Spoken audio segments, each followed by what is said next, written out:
you can tell that the product just isn't meeting the needs. And you can see the eyes of the person live on the moment just becoming disenchanted with your product. When someone's making an economic decision on behalf of their company, they will give you the answers much more directly. And so they will say, does the product do this? If it does not, then I think we can end this conversation. Brian Swift, former head of product and head of go-to-market at companies like Twitter, Atlassian, Safety Culture, Dovetail, and now co-founder of Twine.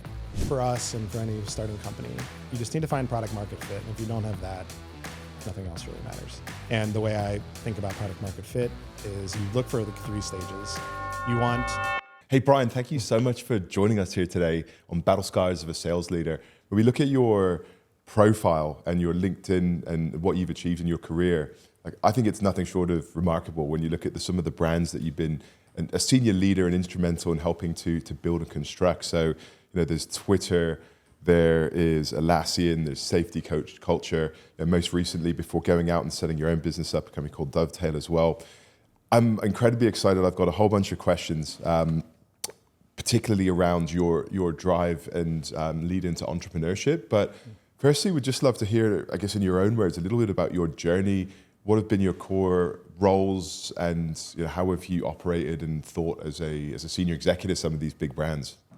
Yeah, well, it's great to be here. My career has been a bit of a winding road. I studied engineering and actually worked as a hardware engineer originally. So before some of those brands you mentioned, I worked at Samsung making semiconductors, really learned how businesses operate, a lot of math, statistics, but found that I really wanted to be more involved in strategic decisions. And ultimately that few-year journey led me to product management.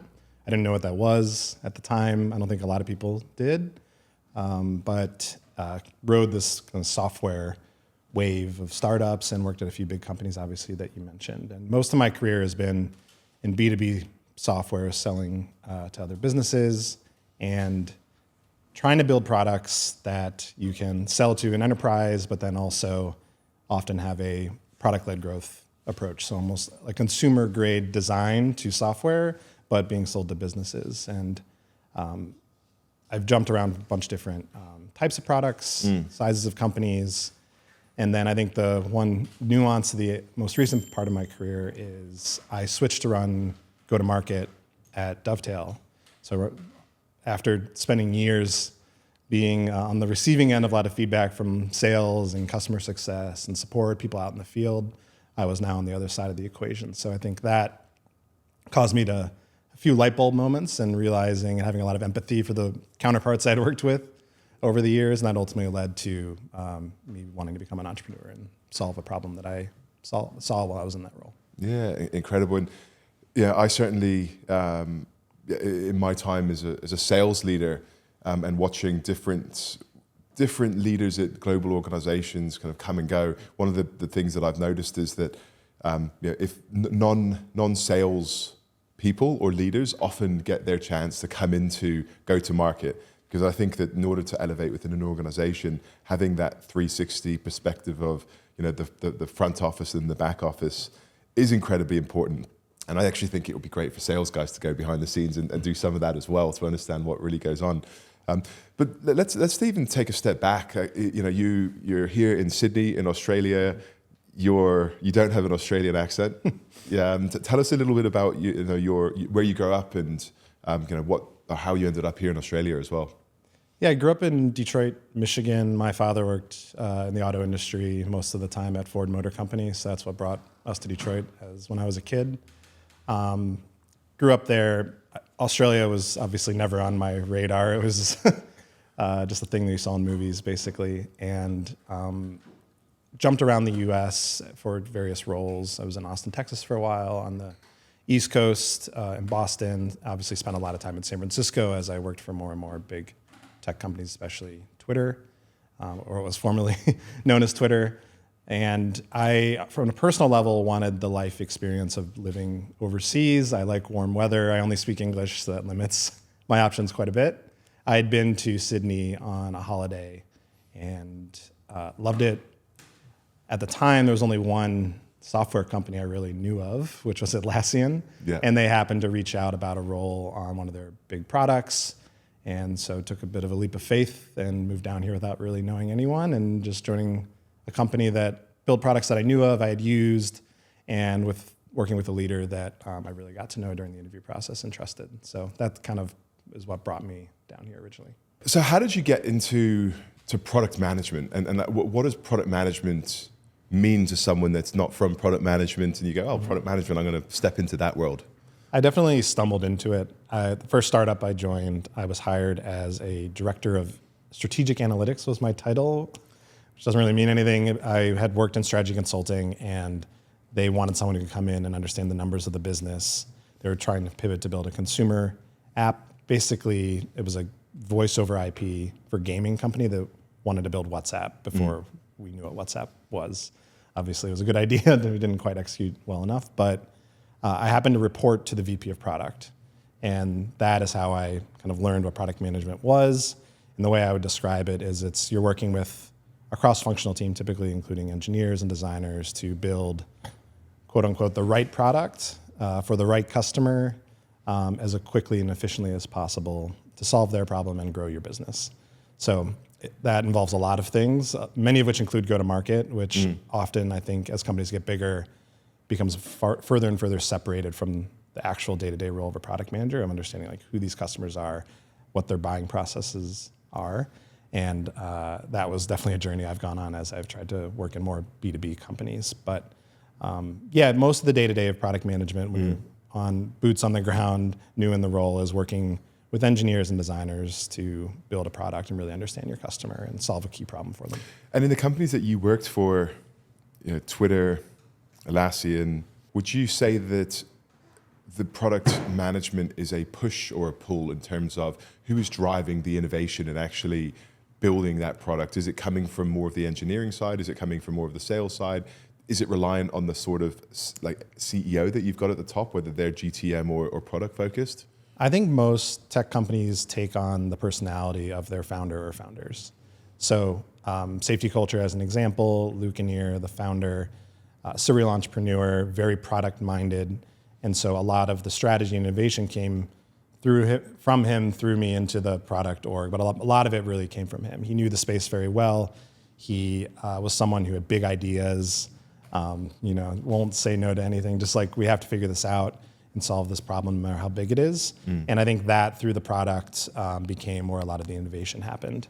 As companies grow, often the shift moves into more and more into go-to-market, where you have a product that's found product market fit. Maybe it has reached some level of product-led growth, but inevitably, if you want to sell the product to bigger companies, you need to really have go-to-market leaders and people thinking more strategically about how you sell the product, who the buyers are, how you navigate complex buying processes. And while a lot of that initially often doesn't impact the product development process, over time it does. And so you need people in the product side who kind of understand the nuances of that. And I think, while I haven't worked at Atlassian for a while, you can see a lot of their products, and the reason they're continuing to do so well is because they're beginning to nail this like enterprise go-to-market motion and having a product that can back that up, which has been a lot of work and quite a journey for them. But yeah, I think that's typically how it works. And from a product side, because I think it's an awesome jump that you've done from product to GTM. What is the general consensus of go-to-market and sales from the product side? Like what do product managers and product people typically think of the other side of the fence? It varies by company and at the stage, but there are a lot of reasons that there is dysfunction or misalignment between those orgs, despite people wanting it's never on purpose. People want to work together, obviously, but you typically have salespeople who they think in months and quarters. They're talking to customers. They're out on the front line, hearing all the deficiencies of the product, reasons they're not going to hit their quota, often which is determined by what the product team is building. And so they try to pass this information on. But the challenge is that go-to-market, usually globally distributed, if you're a big enough company, product usually all sits together. They have to balance not just the enterprise or sales-led customer base, but usually there's a product-led growth aspect to it, at least in the companies I've worked for, where their needs and requirements are quite different, not completely at odds, but somewhat different in how you think about building a product and having a product strategy that's going to ultimately win in the long run. And balancing that with bets and innovative things you need to do is quite challenging. And there is this translation gap I often have found in my experiences where a salesperson might hear an objection on a call that is related to the product.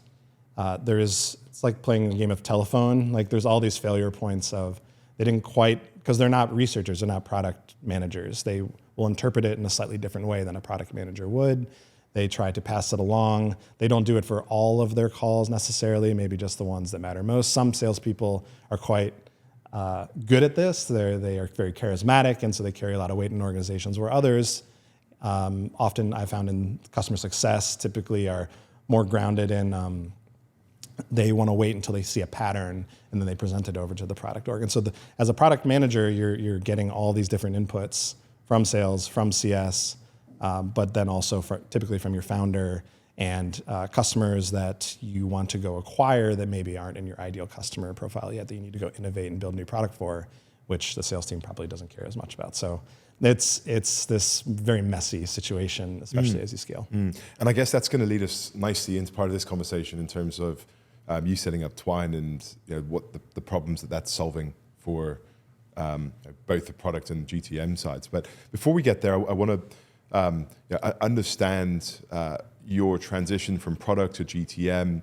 What was that leap like, going from product into more of the business development, sales, revenue side of the business? Well, it was challenging for sure. It's like learning a whole new skill. I had a few advantages, I guess. I understood the product very well, and I think understood the customer quite well because I had managed the product.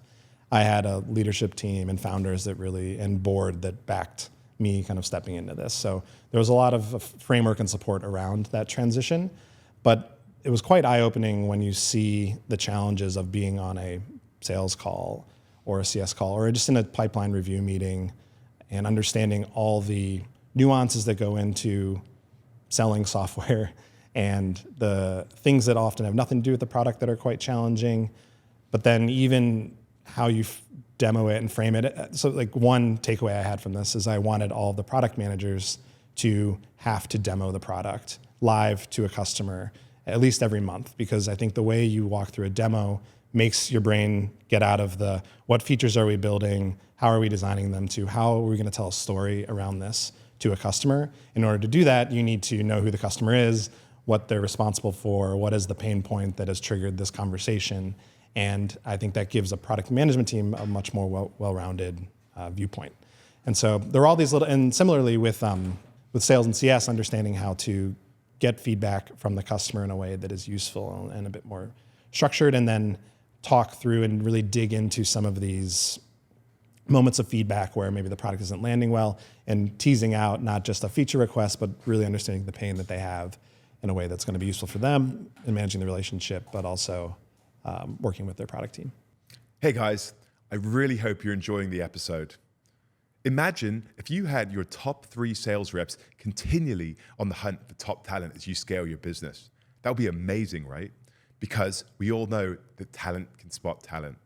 Well, that's basically what happens when you partner with Bluebird. We help SaaS leaders like you build high-performing teams, introducing you to the best talent in the market fast. If finding A players is a vicious game of hide and seek, let us help you so you can get back to doing what you do best, serving your customers and running your business. Make sure you click on the link in the description, and we look forward to chatting soon. Now, let's get back to the conversation. Was there an aha moment where you thought, all of a sudden, I get the challenge that salespeople have got when working with a product that isn't quite meeting requirements? I don't know if there was one moment. I think it just takes being on a couple calls and just, not that they're train wrecks, but you can tell that the product just isn't meeting the needs, and the customer will go through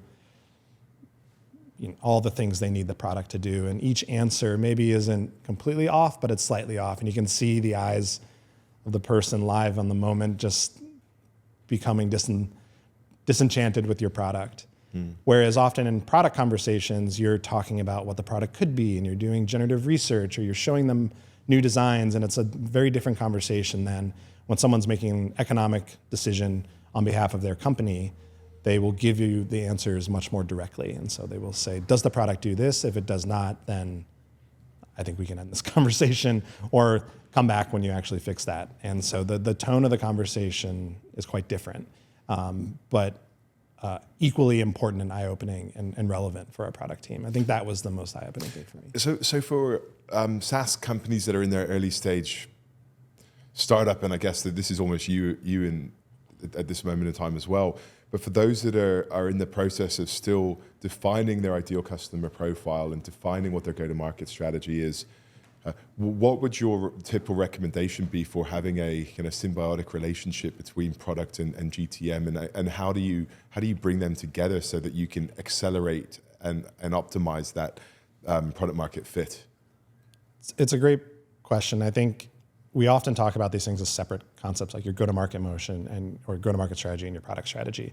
And one of the biggest issues I see with companies, it's easier when you're smaller, much harder when you're larger, is that these things become not necessarily at odds, but they aren't planned and discussed as a group. And so a few tactical things that I've seen work well are have your product team sit down with your sales and CS team on some recurring basis and just go through what the customers are saying, both good and bad. Often the product team just hears all the bad stuff. It's good to hear what is working well, because then you can double down on that. And it often helps with how you position the product from a product marketing perspective.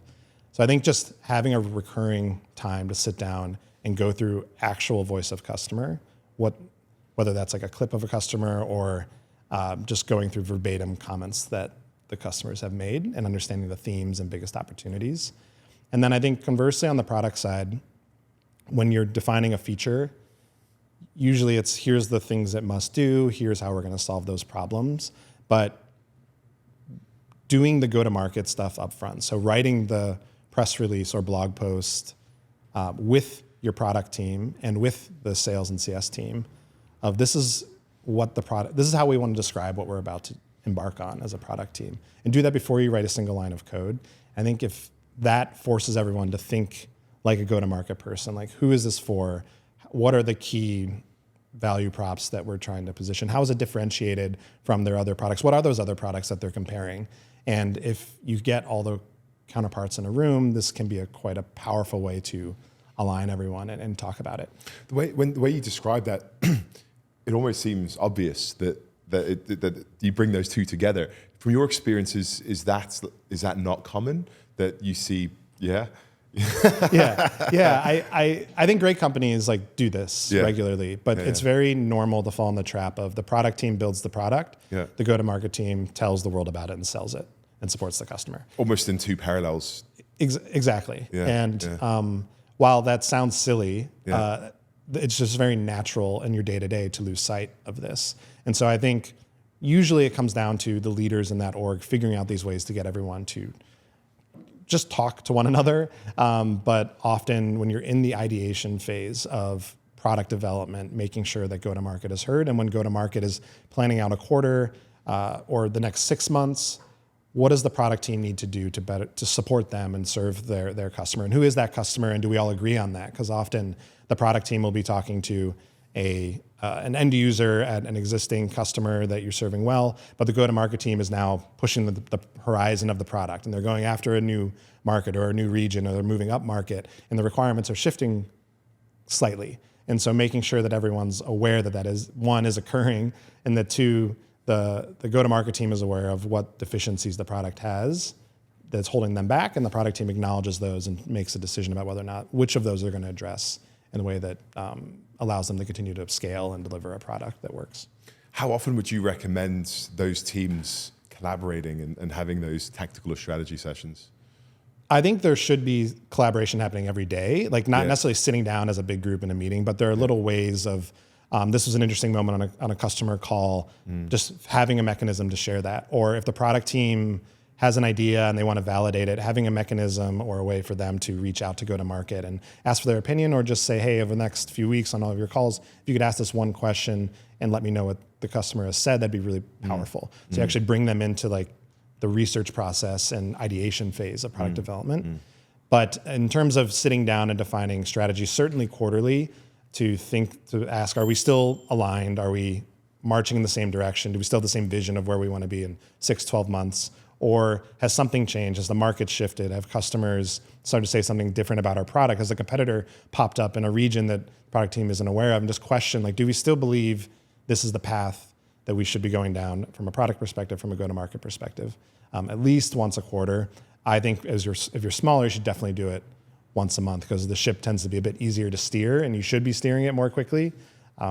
At a bigger company, if you have thousands of employees, trying to change the direction of the ship every month can be quite jarring. And so you probably want to do it once a quarter and do a much more rigorous process to make sure you're aligned and avoid unnecessary shifts in the strategy.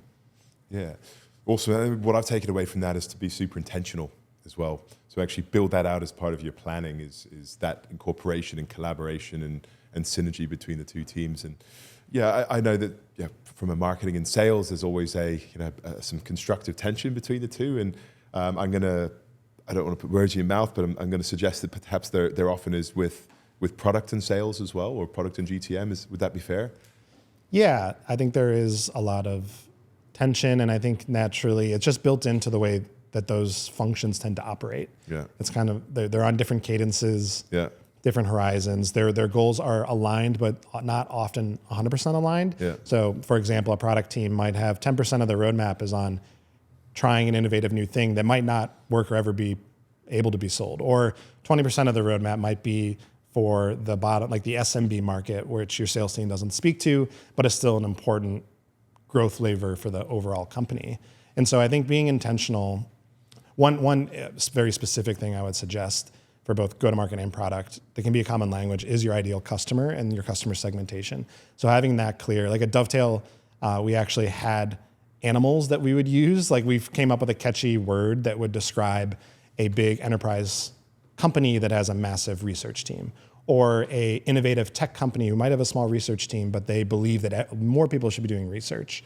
And so when you're having a conversation of, should we build this feature, or this customer, we lost this deal because of this, if you know what kind of customer it is and what segment they fall in, or you have a word for it, in this case we used animals, it gives everyone a common language that I think is often at the root of the disagreement. There is the time horizon difference, but then you are selling to someone that I am not building a product for, or we are prioritizing this customer segment over that one, and we haven't been explicit about that.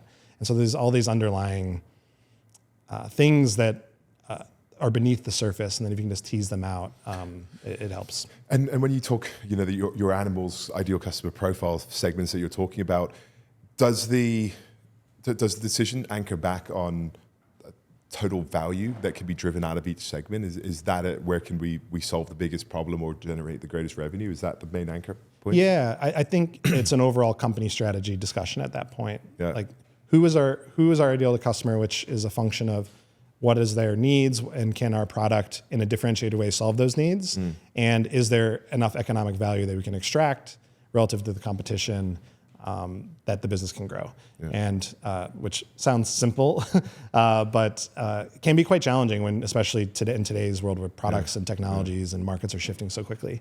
So having a conversation with your entire leadership team about who is the customer or customer bases that we're going after and why, and how much effort do we want to put in them. And often it can be that the product team the majority of the investments are on a new segment that the sales team isn't quite ready to sell to, because the product needs to get to a standard where they can sell it. But the sales team is now selling the product that you've been building for the last 2 years, and it's their job to extract as much value as of that product investment as possible. Yeah. And it might be more in maintenance mode, or just we're going to fix issues as they come up, but our innovation is now shifting to this new market or new segment. And I think that needs to be a holistic company conversation. Awesome. So I want to fast forward a little bit into entrepreneurship and your decision to leave the the safety of these incredible brands and VP of product and driving meaningful impact and value across these organizations. What drove you to go off and co-found Twine and effectively set your own venture up? I think some people just inherently, they're like, I just want to be an entrepreneur. That's not necessarily me. I'm a very competitive person. I played sport my whole life. It's something that's kind of built into how I operate. So I think I have that aspect of like pure entrepreneurship in me. But the thing that struck me is I've been very fortunate to work with a lot of really great founders and seeing how they operate and seeing the challenges they go through. And so I'm going into this now eyes wide open. I know the challenges and the struggles that they've gone through, and I've been very fortunate to have a firsthand experience with some really great founders and very different in how they approach problems and people. And I think the very consistent thing that I've observed and heard from them is it is a grind and you need to be ready for it. And you should assume it's going to take at least 10 years to like get to the outcome you want. And if you're not willing to sign up for that, it's probably not worth it. And then a problem that you'll just feel so motivated and excited to solve every day, even on your bad days. It's something that is innately motivates you, even if it's not going well. You still are like, well, I need to solve this problem for this customer base. And if you have the drive to solve that problem and the passion behind it and are willing to do that for 10 years in your head and understand that company building isn't just about you sitting and having these great ideas. It's you have to do all this little tasks and stuff that you would never even think of. Yeah. And be someone that can build a team of people. Because I think the one thing that I've learned over the years is the surprising thing is that even tech companies, it all comes down to the people. It's not actually the technology. It's the people that you have around you and how can you rally them around a problem. And obviously they need to be able to solve that problem, and you vet that through the interview process, but how you rally a group of individuals and have the ability to do that every day and show up and be the person that they can believe in and want to follow. I think that is another key thing that I've been very fortunate to see some people who are quite good at that. So I try to imbue that into my daily routine. It's funny your talk of this is going to be a grind in a 10-year sort of path. A very good friend of mine, Adam, went through a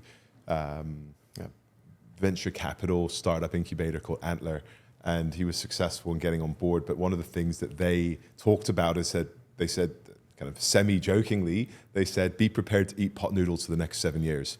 It looks very glamorous from the outside. You've got your SaaS, your startup, your CEO, founder, etc. So, but it is a grind, and you're not going to be making money for a very long time. I think it's a good realization that you need to have that passion, that drive. And I guess I want to go back to that question. You say you weren't innately an entrepreneur. What was it that drove you to build the business? Was it an entrepreneurship, I want to build something myself? Or was it, I see a big gaping hole with my experience of product with GTM. This is a massive problem that could be meaningful across the entire world. I want to help to solve that. What I meant by that was I'm not someone who's wants to be an entrepreneur just to say I'm an entrepreneur. Yeah. It's not like, I know some people are from high school and, I'm going to go start. LinkedIn entrepreneur. yeah, exactly. Yeah. I think on a personal level, I just want to push myself to solve problems that I think are important. Yeah. And when I was early in my career, I had said, I want to be the VP of product of a fast growing software startup.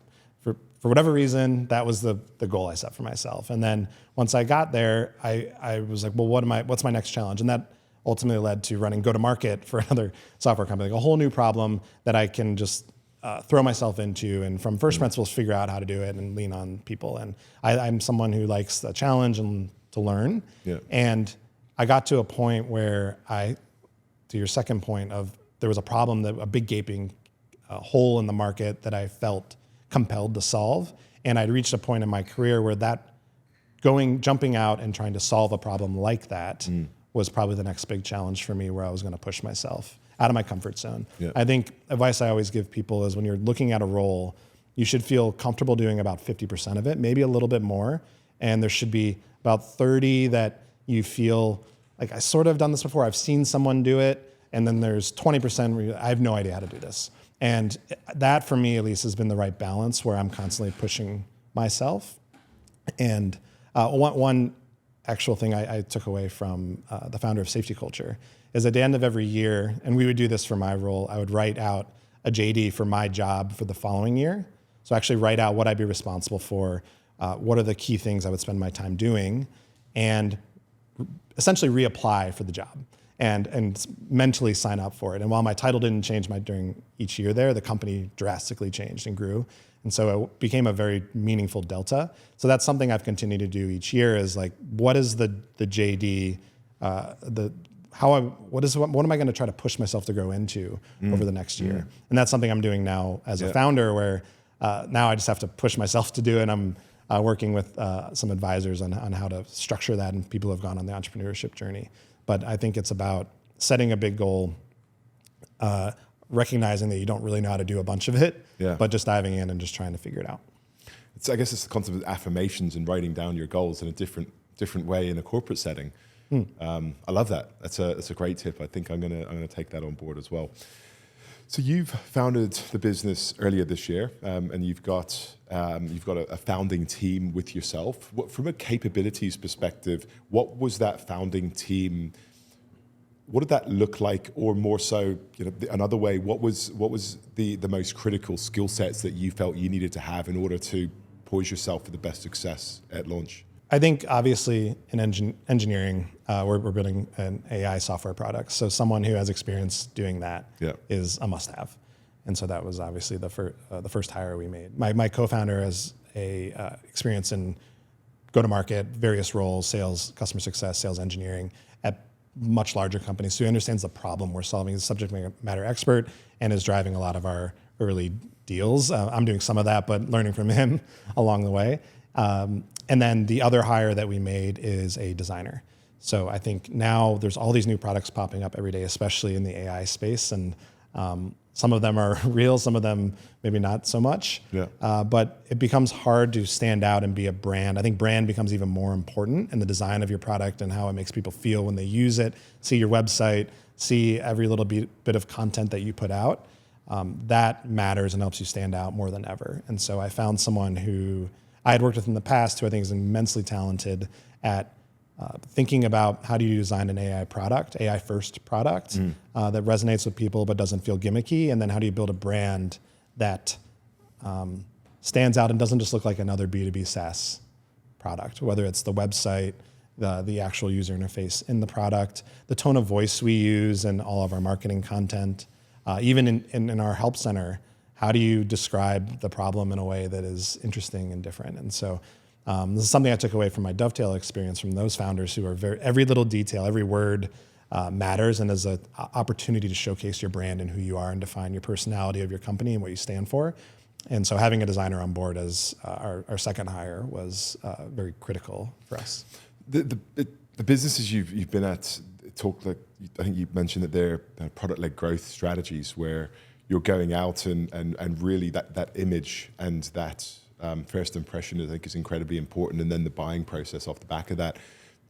Do you think that the concept of design at the beginning is critical for all sorts of sales or GTM strategies, or is it more important for product-led growth? What about if you're more of a sales-led growth where you've got a sales rep out there just discussing a value proposition? It's probably more important for the product-led aspect of it, where you have to rely on this content you've put out there, whether that's your website or the product or just a marketing content strategy. That is kind of trying to sell for you. And so how you craft that, I think, really matters. But even in a purely like sales-led function, I do think how you express your product on a call, how you write emails, what you link people to from those emails, whether it's a case study or some content that helps them understand how that your product can solve them. I think all these touch points, your brand and what your company stands for really matters. And whether maybe we're a little lucky that our designer has a little bit of marketing, a little bit of brand strategy in her DNA. And so she's able to kind of flex into all these things. But I do think even for a sales-led motion at a company that's starting up, people are buying not necessarily what your product is is today. Like that's obviously part of it, but they're also buying for what you stand for and this unique insight you have that needs to spark a little bit of, like aha moment in them. And certainly that can be done through a sales process, but I think you need some accompanying content or some way of explaining it to them that opens their minds a bit. And I think having a unique style and design can really help with that. Yeah, amazing. You mentioned AI, and you guys are an AI first solution. I want to hear a little bit about the product and how that fits into the solution that you've developed, the problem that you're solving, but also in parallel to that, AI as a whole. Like I'm finding it incredibly noisy already. Like every single day there's a new AI app, in my face on LinkedIn. And like how are you finding AI is influencing and impacting startups like yourself, but also like the broader business world? It's certainly, it's a huge shift, right? It's probably the biggest technological shift we've had since cloud and maybe mobile, I guess, 10 to 15 years ago. So it is a real shift. It's not gimmicky, but I think there's so much noise that it often feels gimmicky, and a lot of the ways people talk about it and the way they use it can be. And so it's hard to find the signal and the noise of all this stuff. I think the way I advise people and the way we've approached Twine is AI and large language models are just another tool in your tool belt to solve a problem. You can't start with the AI and work backward. The first principles still apply. Who is the customer? What is the problem you're solving? What is the best way you can solve it relative to your competition or any substitute products? And often for certain problem types, AI offers a new way to approach that. And so if you apply it in that sense, I think you don't need to say you're an AI first product. You just solve the problem in a magical way, and you can see it in users' eyes. We don't actually use the word AI really on our website anywhere.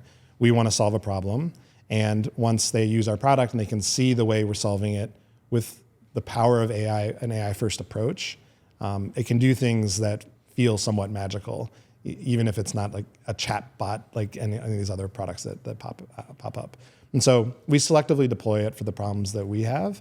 And this is, I think, how all the great AI-first companies are popping up. It's not just wrap in a large language model around an existing experience that you have. It's how can we, in a novel way, knowing what we know now about large language models and where they're going, how can we solve an existing problem that we see in a way that is novel and different and unique, and will save. It all comes, you got to save your customer time. You got to allow them to do their job faster. You got to help them grow revenue, cut costs. All that stuff is the same. It's just how can you deploy this technology to do that?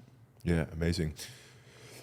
So I want to transition on to growth, customer acquisition, getting your first revenue through the door, and then planning to build out your team. What is the sequence of events there? Like, how do you think about each of those in terms of customer acquisition, growth, levers that you need to hit in order to reinvest into continued growth? And is growth into product? Is it into sales or marketing? So I think all that for us and for any starting company, you just need to find product market fit. And if you don't have that, nothing else really matters. And you're just investing in things that are probably not going to generate a return for yourself or your investors that you really want. And so that has been our journey so far. And the way I think about product market fit is you look for the 3 stages.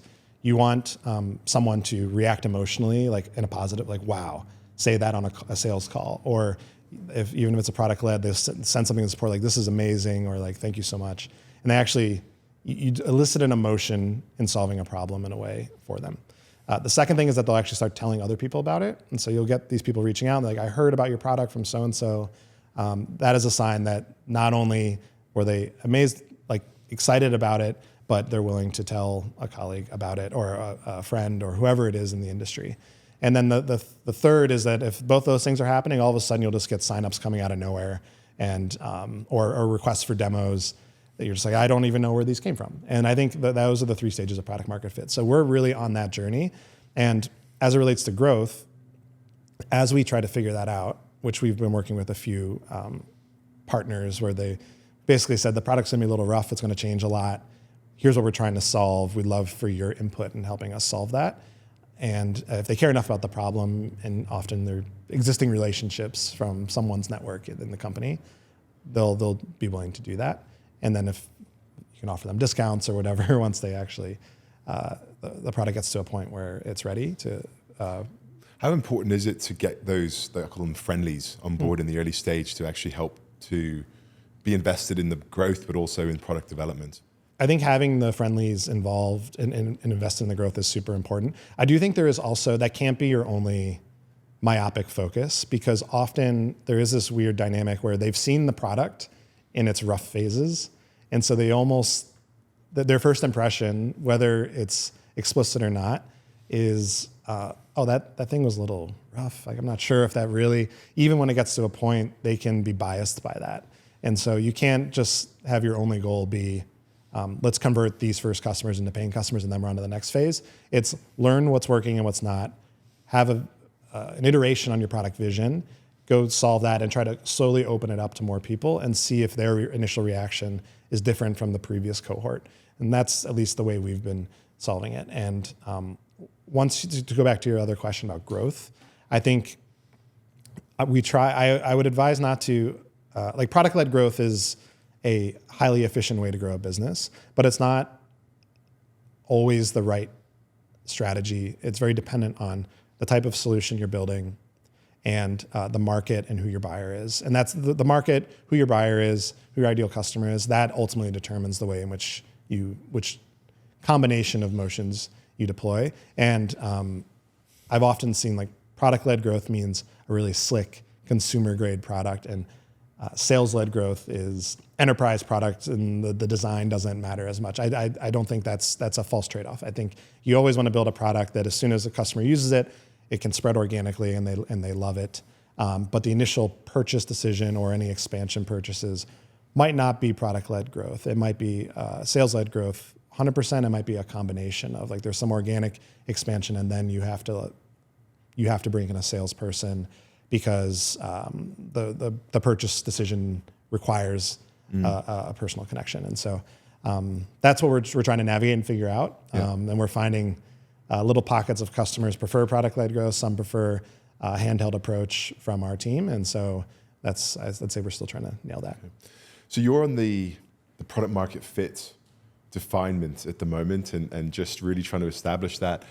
When you look forward, what are the next milestones of achievement? So let's just say we've solved product market fit. What does milestone 1, 2, and 3 look like over what time frame? Our goal has been find those first few signals of product market fit, like I had just defined before, and we've gotten to that point. We're now, and then, okay, let's have a pricing and packaging strategy that works. So people will actually put down a credit card. Just them telling you this is so great is one thing. Actually paying for it is another. We've passed that milestone now. And so the next phase is, how do we scale this product where we don't have to reach out and tell someone what we are, what we stand for, and have them see the value of the product? How do we build distribution, brand awareness, even if it's in a small pocket of that we think can be repeatable?